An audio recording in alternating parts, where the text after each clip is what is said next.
Listen to me. You can't control every thought that hits your mind. You can't always stop fear from showing up.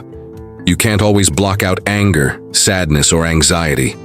Those emotions, they're human, they're natural, they're real. But here's what separates the successful from the stuck, the unstoppable from the average. They don't let how they feel decide how they act. Yeah, you might wake up tired, but you still show up. You might feel unmotivated, but you still grind. You might feel scared, but you still take the leap. Feelings are natural, but they don't control your actions. That's a truth most people never fully grasp. See, your emotions are automatic. They happen without permission. You don't wake up and say, "Today I want to feel insecure," or "Today I choose anxiety." It just hits you. A situation happens, and before you even process it logically, your emotions are already firing. Maybe you feel anger, maybe fear, maybe sadness, frustration, or disappointment, and you can't always stop that from happening. You're human. You have a heart, a mind, a past, a story. Those feelings are real and they're valid. But what you do with those feelings, that's on you. You can't help that someone said something that triggered you. You can't help that you got overlooked, that you got rejected, that you got hurt. But you can help whether you lash out. You can help whether you give up. You can help whether you allow those emotions to drive the car, or just ride in the back seat while you stay behind the wheel. There's a big difference between feeling something and being controlled by it. Too many people live like they have no choice. They say things like, "I couldn't help it, I was just so mad," or "I was depressed so I didn't do anything." And look, no one's saying those feelings aren't hard. No one's saying they're easy to carry. But feelings aren't facts, and feelings don't build legacies. Actions do. Successful people feel the same fear, the same doubt, the same pain. The difference is, they don't let it stop them. They feel nervous and they still speak up. They feel hurt and they still show up. They feel broken and they still move forward. Why? Because they understand that emotions are signals, not steering wheels. You acknowledge the emotion, but then you ask yourself, what kind of person do I want to be in this moment? That's the question that flips everything. You want to be a leader? Then you don't get to just react. You respond with control. You want to be great? Then your behavior can't depend on your mood. It has to depend on your mission. People think greatness is some big magical thing, but a lot of times greatness is just doing what you said you were going to do, regardless of how you feel. It's working out when you're tired. It's being kind when you're angry.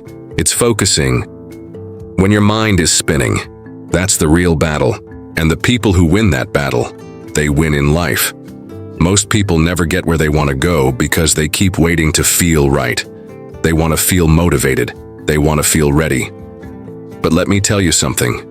You might never feel ready, and that's okay. Your feelings aren't a requirement for discipline. They're not a requirement for consistency. You don't need perfect emotional weather to move. You just need decisions. You need to decide every day that no matter what's happening in your mind or your heart, you will not be a slave to it. That's real strength. That's real freedom. You can be someone who feels deeply and still stands tall. You can cry and still push forward. You can be afraid and still take the shot. That's what separates the ones who talk from the ones who build. So when the storm hits and your emotions are loud, remind yourself, you are not your feelings. They are part of your experience, but they are not your identity. You don't have to follow every emotion that shows up. You can acknowledge it, breathe through it, and still choose behavior that aligns with your purpose. Every day is an opportunity to practice that. Every moment of frustration is a test. Every burst of anger is a challenge. Every wave of doubt is a chance. And in those moments, the question is never, what do I feel like doing? It's, what would the best version of me do right now? Then you act on that. Not your mood, not your pain, not your fear. You act on your values because that's how you rise. That's how you lead. That's how you win. Champions act despite how they feel. That's the truth most people don't want to accept. Because it means taking full responsibility for your life. It means showing up when everything inside you says stay down. It means getting to work when you're tired, when you're unmotivated, when you're discouraged. It means acting from your purpose, not from your emotions. Because here's the truth, your feelings are temporary, but your actions create permanent results. Champions aren't champions because they never feel weak. They're champions because they move through that weakness. They feel fear, but they take the step anyway. They feel anger, but they don't let it destroy their focus. They feel self-doubt, but they don't let it stop the mission. They've learned to separate emotion from execution. That's the difference between wishing and winning. Too many people live by emotion. I didn't feel like it. I just wasn't in the mood. I didn't have the motivation. But listen, motivation isn't what gets you to the finish line. Discipline does. And discipline means you show up regardless of what you feel. Champions understand that feelings come and go. They don't let that dictate how they behave. They've trained their minds to stay locked in, even when their hearts feel heavy. You think people who succeed are always inspired? No. They feel just like you. Some days they feel like quitting. Some days they feel like no one's listening. Some days they feel like it's not worth it. But they don't move based on emotion. They move based on intention. They remember their why. They remember the promise they made to themselves. And they follow through, not because it's easy, but because it's necessary. It's easy to show up when you're excited. It's easy to do the work when everything feels good. But that's not what builds greatness. What builds greatness is showing up when it's hard, showing up when your energy is low, showing up when you're emotionally drained, showing up when your mind is screaming for comfort but your spirit demands progress.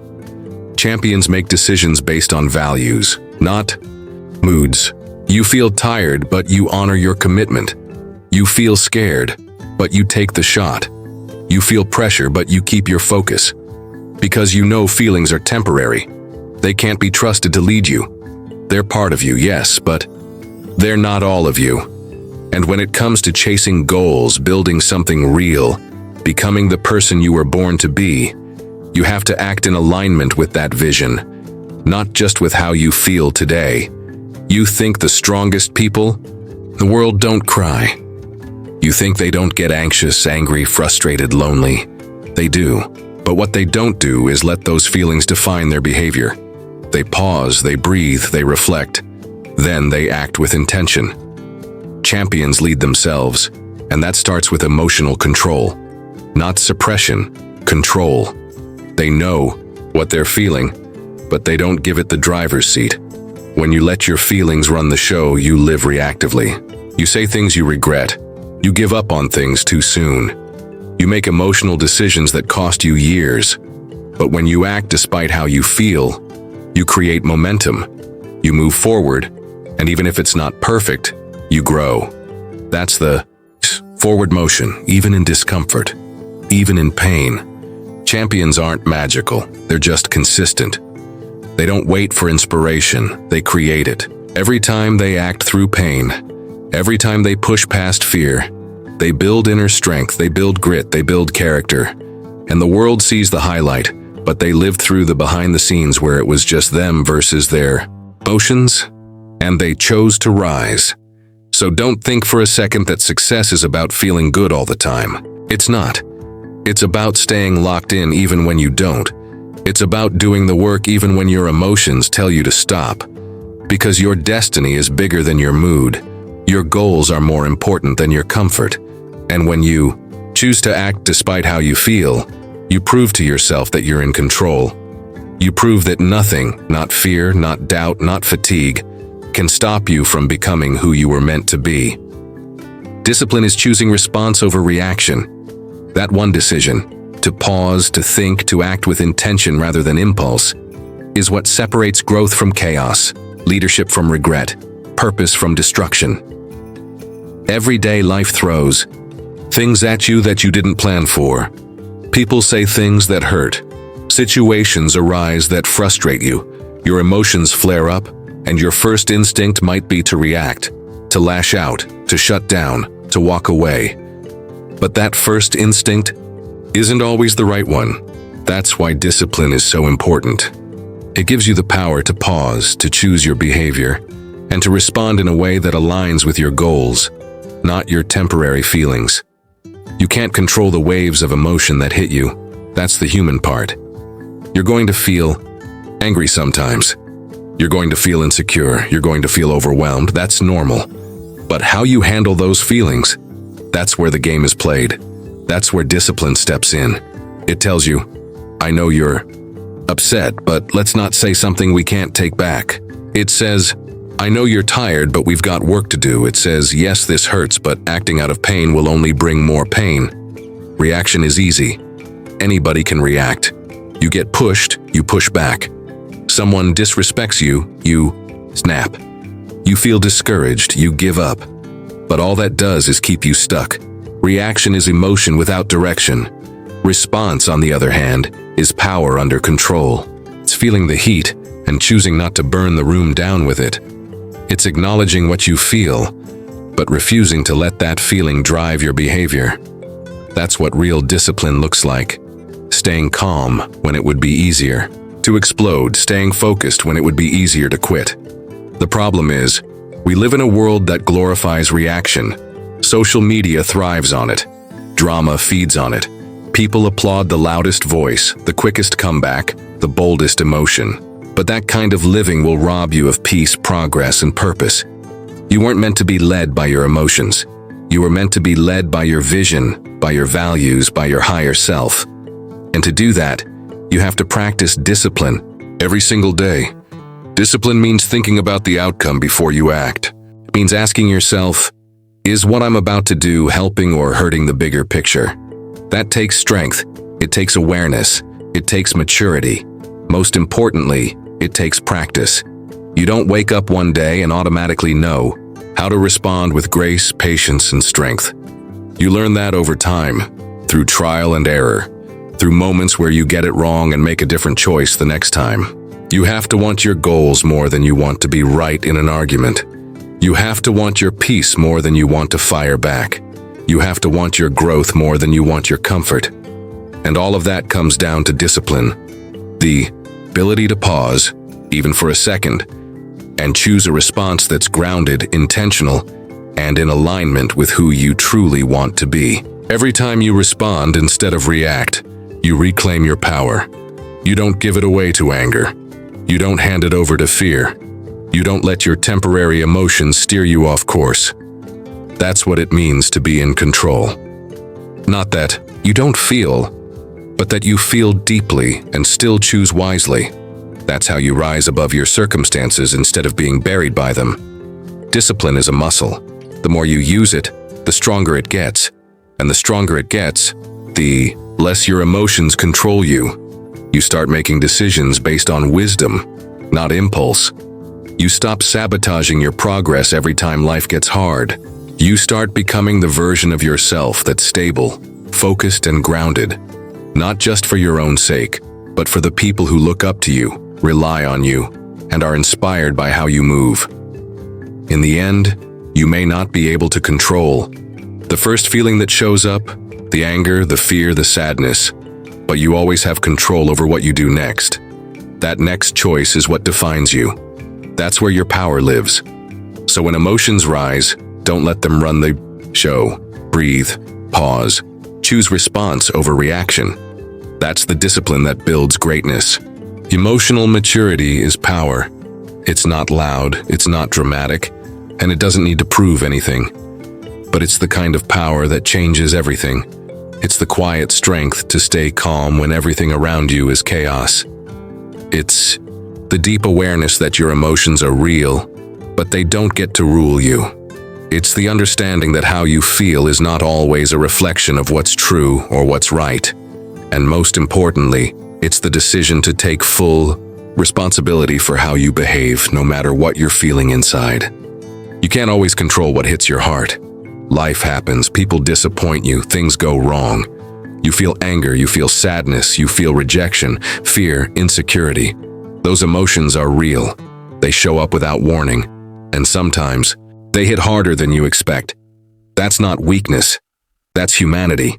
But maturity begins the moment you realize that just because you feel something doesn't mean you have to act on it. You don't have to shout just because you're mad. You don't have to quit just because you feel discouraged. You don't have to run away just because fear showed up. You are allowed to feel it all and still choose a higher response. Emotional maturity is the gap between the trigger and the reaction, and it's in that space that your growth is built. It's the discipline to pause and say, "What I do next matters." That's power, because anyone can explode, anyone can lose it in the heat of the moment.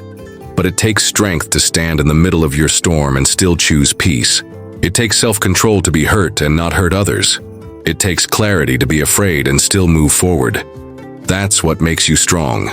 Not the absence of emotion, but the presence of control. A lot of people think emotions are the enemy. They're not. They're messengers, they're signals, they're data. But they are not always directions. You might feel like giving up, but that feeling isn't always telling you the truth. You might feel like they don't care, but that feeling could be coming from your past, not the present. Emotional maturity allows you to feel it all. Examine it, learn from it, but not be driven by it. You can say, "I feel angry, but I'm not going to react with anger." That's not weakness. That's wisdom. That's power. When you're emotionally immature, you give your power away to everything that happens to you. Someone else's bad mood ruins your whole day. One failure shuts down your entire momentum. One negative comment derails your confidence. But when you're emotionally mature, you build internal stability. You stop living at the mercy of outside forces. You can stay grounded even when the world shakes around you. And that kind of inner strength, that's what makes people trust you, follow you, respect you. Because they know you're not ruled by impulse. You're led by intention. You can't always stop how you feel, but you can always choose what you do with it. Emotional maturity is that choice, over and over again. Choosing not to blame others for how you act. Choosing not to punish the world for what you're going through. Choosing to take responsibility for your words, your attitude, your actions, even when your emotions are heavy. That's not easy. It's hard work. But it's the kind of work that transforms your life. It shows up in the little things, in how you respond to criticism, in how you talk to yourself after a failure, in how you treat people when you're stressed. It's not about being perfect, it's about being aware, catching yourself, redirecting yourself, forgiving yourself when you slip, and recommitting to your standard. That's emotional maturity, not perfection. Progress with control. The world needs more people who know how to feel without falling apart. People who can be vulnerable and still stay composed. People who can experience pain without spreading it. People who know how to manage themselves, even when life is unfair, hard, or overwhelming. That kind of person becomes a leader, whether they realize it or not, because people feel safe around them. They bring peace, not chaos. Clarity, not confusion. Growth, not damage. You won't always feel like doing the right thing. You won't always feel in control. But every time you choose to act from wisdom instead of emotion, you take back your power. Every time you choose to respond instead of react, you strengthen your mind. And every time you carry yourself with emotional maturity, you step one level closer to the version of you that nothing, not even your hardest days, can break. Greatness comes from doing the work anyway, not just when you're inspired, not just when you're feeling good, motivated, or ready, but anyway, when you're tired, when you're discouraged, when you're emotionally drained, when nothing seems to be working. That's the difference between those who achieve greatness and those who only dream about it. It's not about always feeling strong or confident. It's about doing the work even when you don't. Because feelings are unpredictable. They change, like the weather. But if you let your emotions determine your actions, your life will look just as unstable. There will be days when you don't feel like showing up, when your heart is heavy, when your mind is clouded, when the pressure is too much. You might feel fear, you might feel doubt, you might feel sadness so thick it slows everything down. But none of those feelings can stop you unless you let them. That's where behavior steps in. That's where discipline speaks. Because you can't help what you feel, but you can help how you behave. You can choose to do the work anyway. It's easy to grind when you feel good. It's easy to be focused when everything is going right. But that's not when greatness is built. Greatness is forged in the fire of discomfort. It's built in the dark mornings, the silent nights, the lonely hours where no one sees you pushing through. It's built when your emotions are screaming for you to stop, and you keep going. That's what separates winners from the rest. Not talent, not luck, not even intelligence, but the ability to keep showing up when it would be easier to quit. You have to understand that emotions are not commands. Just because you feel tired doesn't mean you stop. Just because you feel discouraged doesn't mean you give up. Just because you feel overwhelmed doesn't mean you freeze. Emotions are signals, but they're not the decision makers. That's your job. And if you're serious about becoming great at anything, you have to master the ability to keep moving forward, no matter how you feel inside. Some people wait for motivation, wait for the perfect mood, wait until everything feels right. But champions don't wait. Champions create. They show up when it's hard. They practice when no one's clapping. They push themselves when every part of their body says stop. Because they know greatness isn't about being in the right mood. It's about being committed to the mission. It's about doing the work regardless of emotions, because you've made a decision and you're not backing down from it. This doesn't mean ignoring how you feel. It doesn't mean pretending to be emotionless. It means respecting your emotions, but not being ruled by them. You feel sad, acknowledge it. You feel afraid, breathe through it. But then you put your feet on the ground and you get to work. Because the work still needs to be done. The dream still needs to be chased. The goals still need to be built. And that doesn't change just because your feelings shift. What happens when you do the work anyway is something powerful. You start building trust with yourself. Every time you show up when it's hard, you prove to yourself that you're strong, that you're capable, that your emotions don't own you. That builds confidence, that builds resilience, and over time, that becomes your identity, not someone who needs to feel good to perform, but someone who performs regardless. That's where your power is. The people who accomplish incredible things in life aren't superhuman. They just refuse to negotiate with their emotions. They don't need to feel like it, they just do it. Because they know the work is what changes you, the work is what elevates you. The work is what creates the results. And feelings, they'll catch up later. So when the alarm goes off and your body says no, do the work anyway. When the setbacks hit and your heart sinks, do the work anyway. When you feel invisible, overlooked, forgotten, do the work anyway. Because greatness doesn't come from how you feel. It comes from what you do. And when you build the habit of action over emotion, you become unstoppable. Every time you push through those emotional walls, you get stronger. Every time you choose the mission over the mood, you get closer. And every time you do the work anyway, even when you feel broken, exhausted, or unmotivated, you become the kind of person no excuse can stop.